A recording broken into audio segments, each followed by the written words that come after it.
Snowflakes drifted like whispers across the open prairie, blanketing the world in silence. The old timber cabin stood alone against the wind, its chimney puffing thin smoke that curled into the twilight. Inside, the fire crackled low, casting golden light on the rough-hewn walls. Jack McGraw, a rancher whose life had been carved by loss and land, sat by the flames sharpening his knife. The ranch was quiet, too quiet, just the soft howl of wind through the pines and the creak of the wood settling in the cold. It had been that way since his wife passed 3 winters ago. He had built this place with his own hands, but since she was gone, it felt less like a home and more like a shelter from the memories that haunted him. That evening, as dusk bled into darkness, a sound broke the stillness, a knock on the door. Not a timid tap, but a firm, desperate knock. Jack rose slowly, hand on his revolver by habit, though his instincts told him this wasn't danger. When he opened the door, the storm rushed in with the scent of pine and frost. Standing there was a woman, young, her face pale from cold, her dress thin and travel-worn. In her arms, bundled in a faded blanket, was a sleeping baby. Snow dusted her hair and lashes. She looked up at him, shivering, eyes wide but brave. "Sir," she said softly, voice trembling, "I'm looking for work, any work. I can cook, clean, tend horses. I just need a place for me and my boy." Jack stared for a moment, his lantern light spilling over her face. The wind howled behind her, but she didn't flinch. He saw something in her eyes, a strength, a quiet fire that reminded him of the woman he'd lost. Her baby stirred, making a small sound. Jack's throat tightened. He'd seen 1,000 faces in his life, ranch hands, drifters, settlers, but something about this one stopped him cold. "You're far from any town," he said. "What brought you here?" She hesitated. "The last ranch I worked at, well, the man of the house thought I owed him more than cooking and cleaning. I ran before he could take it. Been walking 2 days." Jack's jaw tightened. He'd known men like that, too many of them. The fire behind him popped loudly as if agreeing. He looked down at the small child's face, peaceful, innocent, untouched by the world's cruelty, and then back at the woman.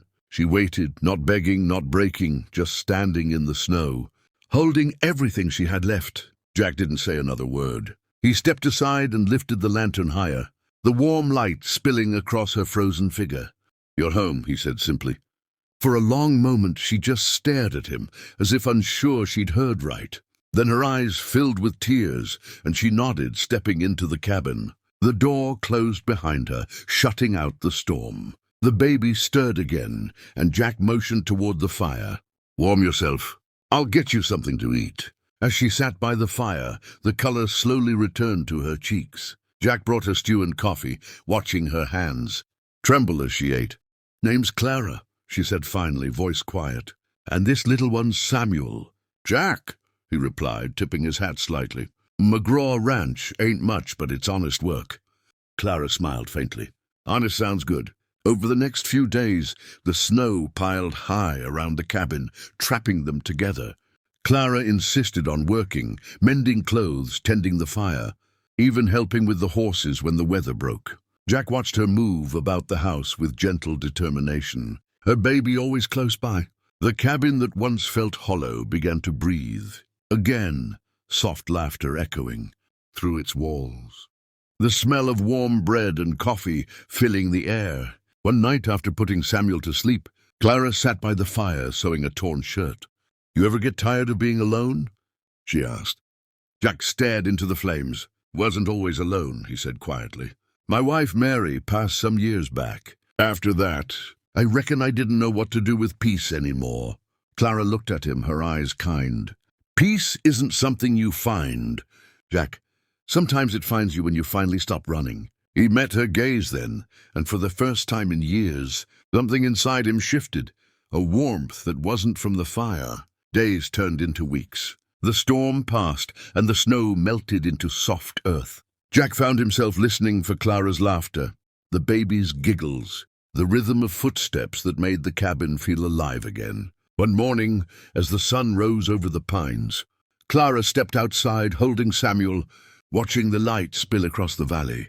Jack joined her, coffee mug in hand. "You could go," he said quietly. "Now that the road's clear, Clara turned to him, smiling softly. Do you want me to? He took a long breath, looking out at the endless horizon. No, he said finally. But I don't want to hold you here either. She stepped closer, eyes glistening. You didn't hold me here, Jack. You gave me a place to belong. He looked at her then, really looked, and saw not a stranger or a burden, but the answer to a prayer he didn't know he'd been saying all these years. He set his cup down, reached out and brushed a strand of hair from her face. Then stay, he said softly. Both of you. The baby stirred, cooing as if in agreement. Clara smiled through her tears. We're home, Jack. And from that day on, the cabin on the hill was no longer silent. Laughter replaced the wind, the fire burned brighter, and Jack McGraw, once a lonely cowboy on a forgotten ranch, found that sometimes the hardest roads lead not to where you thought you were going, but to where you were meant to be. If you enjoyed this story, make sure to subscribe to the channel for more heartfelt tales of hope, courage, and second chances. Your support helps keep stories like this alive.